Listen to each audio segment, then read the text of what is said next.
ಈ ಹೊತ್ತಿನ ರಾಜ್ ನ್ಯೂಸ್ನಲ್ಲಿ ಮೊದಲ ಸ್ಟೋರಿ. ರಾಜ್ಯದಲ್ಲಿ ಮತ್ತೆ ಸರ್ಕಾರ ವರ್ಸಸ್ ಸಂಘ ಪರಿವಾರದ ಜಟಾಪಟಿ ಶುರುವಾಗ್ತಾ ಇದೆ.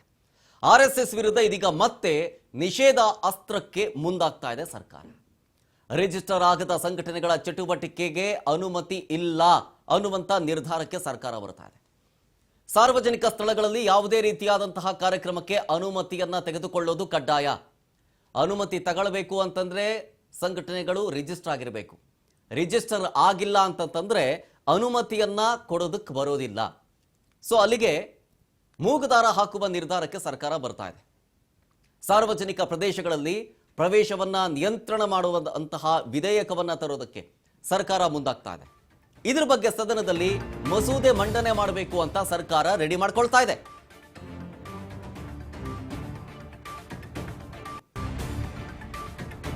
ಇದೊಂದು ರೀತಿಯಾಗಿ ಪರೋಕ್ಷವಾದಂತಹ ಕಡಿವಾಣಕ್ಕೆ ಸರ್ಕಾರ ಮುಂದಾದಂತೆ ಕಾಣಿಸ್ತಾ ಇದೆ. ಯಾವುದೇ ರೀತಿಯಾದಂತಹ ಸಾರ್ವಜನಿಕ ಸ್ಥಳಗಳಲ್ಲಿ ಕಾರ್ಯಕ್ರಮ ಮಾಡಬೇಕು ಅಂದ್ರೆ ಅನುಮತಿ ಕಡ್ಡಾಯ. ಅನುಮತಿ ಪಡ್ಕೋಬೇಕು ಅಂದ್ರೆ ರಿಜಿಸ್ಟರ್ ಮಾಡ್ಕೊಂಡಿರೋದು ಕಡ್ಡಾಯ. ಸೊ ಪರೋಕ್ಷ ಕಡಿವಾಣಕ್ಕೆ ಆರ್ಎಸ್ಎಸ್ ವಿರುದ್ಧ ಸರ್ಕಾರ ಮುಂದಾದಂತೆ ಕಾಣಿಸ್ತಾ ಇದೆ. ಇದ್ರ ಬಗ್ಗೆ ಸದನದಲ್ಲಿ ಮಸೂದೆ ಮಂಡನೆಗೂ ಕೂಡ ಗೌರ್ಮೆಂಟ್ ರೆಡಿ ಮಾಡ್ಕೊಳ್ತಾ ಇದೆ. ಇದು ಮತ್ತೊಂದು ಹಂತದ ಸರ್ಕಾರ ವರ್ಸಸ್ ಸಂಘ ಪರಿವಾರದ ವಿಚಾರ. ನೋಂದಣಿಯಾಗದ ಯಾವುದೇ ಸಂಸ್ಥೆ ಸರ್ಕಾರಿ ಜಾಗವನ್ನ ಬಳಸಂಗಿಲ್ಲ. ಸದನದಲ್ಲಿ ಈ ರೀತಿಯಾದಂತಹ ಮಸೂದೆಯನ್ನ ಮಂಡನೆ ಮಾಡೋದಕ್ಕೆ ರೆಡಿ ಆಗ್ತಾ ಇದೆ. ಶಾಲಾ ಕಾಲೇಜಾಗಿರಲಿ, ಆಟದ ಮೈದಾನದ ಕಾರ್ಯಕ್ರಮಕ್ಕೂ ಕೂಡ ಅನುಮತಿಯನ್ನ ಪಡೆದುಕೊಳ್ಳೋದು ಕಡ್ಡಾಯವಾಗಿದೆ.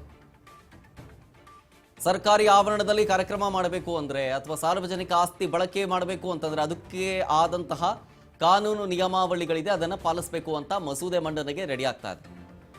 ಯಾವುದೇ ರೀತಿಯ ಸರ್ಕಾರಿ ಜಾಗದಲ್ಲಿ ಕಾರ್ಯಕ್ರಮ ಮಾಡ್ಕೊಳ್ಬೇಕು ನೀವು ಅಂತಂದ್ರೆ ಪೂರ್ವಾನುಮತಿಯನ್ನ ಪಡ್ಕೊಳ್ಳೋದು ಕಡ್ಡಾಯ.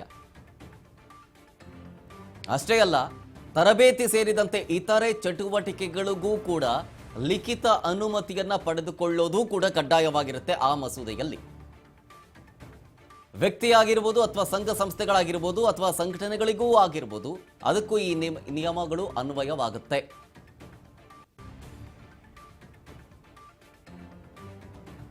ಯಾವುದೇ ರೀತಿಯಾದಂತಹ ಸಾರ್ವಜನಿಕ ಆಸ್ತಿಯನ್ನ ಬಳಸ್ಕೊಳ್ಳೋದಾಗಿರಲಿ ಅಥವಾ ಸರ್ಕಾರಿ ಆವರಣವನ್ನ ಬಳಸ್ಕೊಳ್ಳೋದಾಗಿರಲಿ ಅದಕ್ಕೆ ಕಾನೂನು ಇದೆ. ರಾಜಕೀಯ ಪಕ್ಷಗಳ ಕಾರ್ಯಕ್ರಮಗಳಿಗೂ ಕೂಡ ಅನುಮತಿ ಬೇಕು. ಯಾವುದೇ ರೀತಿಯ ಸಂಘ ಸಂಸ್ಥೆಗಳ ಕಾರ್ಯಕ್ರಮಕ್ಕೂ ಕೂಡ ಅನುಮತಿಯನ್ನ ಪಡ್ಕೊಳ್ಬೇಕು.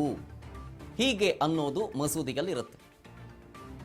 10ಕ್ಕೂ ಹೆಚ್ಚು ಜನ ಗುಂಪಾಗಿದ್ರೆ ಮೆರವಣಿಗೆ ಅಂತ ಅದನ್ನ ಪರಿಗಣಿಸಲಾಗುತ್ತೆ.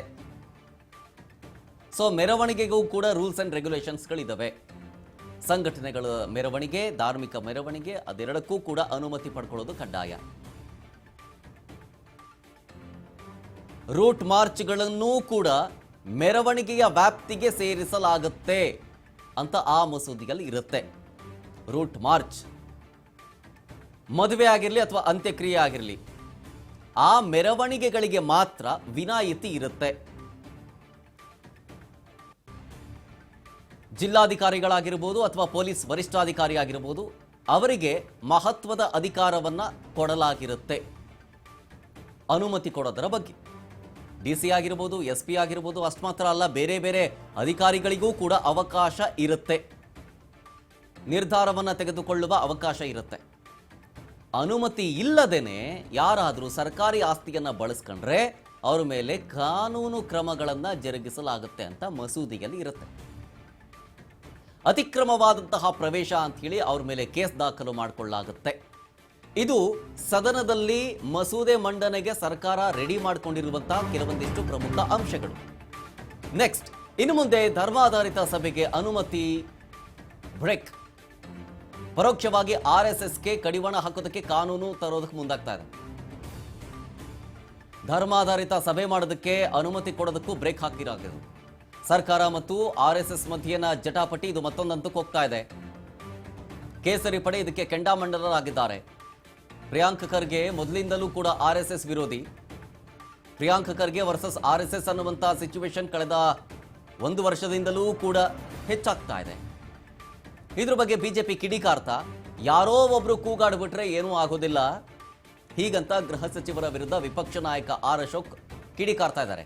ತಾಕತ್ತಿದ್ರೆ, ದಮ್ಮಿದ್ರೆ ಆರ್ಎಸ್ಎಸ್ ಬ್ಯಾನ್ ಮಾಡಲಿ ನೋಡೋಣ ಅಂತ ಹೇಳಿ BY ವಿಜಯೇಂದ್ರ ಅವರು ಕೂಡ ಸವಾಲಾಗ್ತಾ ಇದ್ದಾರೆ.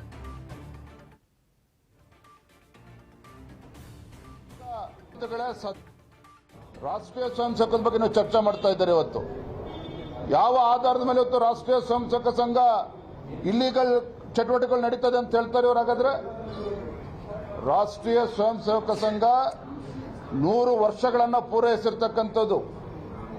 RSS ಇವತ್ತೊಂದು ದೇಶಭಕ್ತ ಸಂಘಟನೆ, ಸ್ವಯಂ ಸೇವಕರಿರ್ತಕ್ಕಂಥ ಒಂದು ಸಂಘಟನೆ, ದೇಶಾಭಿಮಾನ ತುಂಬತಕ್ಕಂಥ ಒಂದು ಸಂಘಟನೆ, ದೇಶದ ಪರವಾಗಿ ಧ್ವನಿ ಎತ್ತುವಂತ ಒಂದು ಶಕ್ತಿ ಇವತ್ತು ದೇಶದಲ್ಲಿ ಆಧಾರ ಇದ್ರೆ ಅದು ರಾಷ್ಟ್ರೀಯ ಸ್ವಯಂ ಸೇವಕ ಸಂಘ ಅನ್ನೋದನ್ನ ಮಾನ್ಯ ಮುಖ್ಯಮಂತ್ರಿಗಳು ಅರ್ಥ ಮಾಡ್ಕೋಬೇಕು, ಮಾನ್ಯ ಪ್ರಿಯಾಂಕಾ ಖರ್ಗೆ ಅವರು ಕೂಡ ಅರ್ಥ ಮಾಡ್ಕೋಬೇಕು. ಈ ರೀತಿ ಹಿಂಬಾಗಲಿನಿಂದ ಬಂದು RSS ಅನ್ನ ಕಟ್ಟಾಕ್ತಕ್ಕಂಥ ಕೆಲಸವನ್ನು ಮಾಡದೆ ಹೊರಟಿದ್ದೀರಿ, ಖಂಡಿತ ಸಾಧ್ಯ ಇಲ್ಲ. ಮಾನ್ಯ ಪ್ರಿಯಾಂಕಾ ಖರ್ಗೆ ಅವರೇ, ನಿಮ್ಮ ತಂದೆಯವರಿಂದನೂ ಕೂಡ ಸಾಧ್ಯ ಆಗಿಲ್ಲ.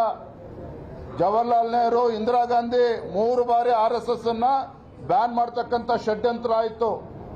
ಆದರೆ RSS ಇನ್ನೂ ಶಕ್ತಿಯುತವಾಗಿ ಈ ದೇಶದಲ್ಲಿ ಬೆಳೆದಿದೆಯೇ ವಿನಃ ಯಾವತ್ತೂ ಕೂಡ ಅದನ್ನ ವೀಕ್ ಮಾಡ್ತಕ್ಕಂಥ ಕೆಲಸ ಯಾರಿಂದನೂ ಕೂಡ ಸಾಧ್ಯ ಆಗಿಲ್ಲ. ಇದನ್ನ ಅವರು ಅರ್ಥ ಮಾಡಿಕೊಂಡು ಮಾಡಬೇಕಾಗಿರ್ತಕ್ಕಂಥ ಕೆಲಸವನ್ನ ಮಾಡಬೇಕು ಅಂತೇಳಿ ತಮ್ಮ ಮುಖೇನ ಮುಖ್ಯಮಂತ್ರಿಗಳಿಗೆ, ಗೃಹ ಸಚಿವರಿಗೆ ನಾನು ವಿನಂತಿಯನ್ನ ಗೌರವದಿಂದ ನಾನು ಮಾಡ್ತಾ ಇದ್ದೇನೆ. ರಾಷ್ಟ್ರೀಯ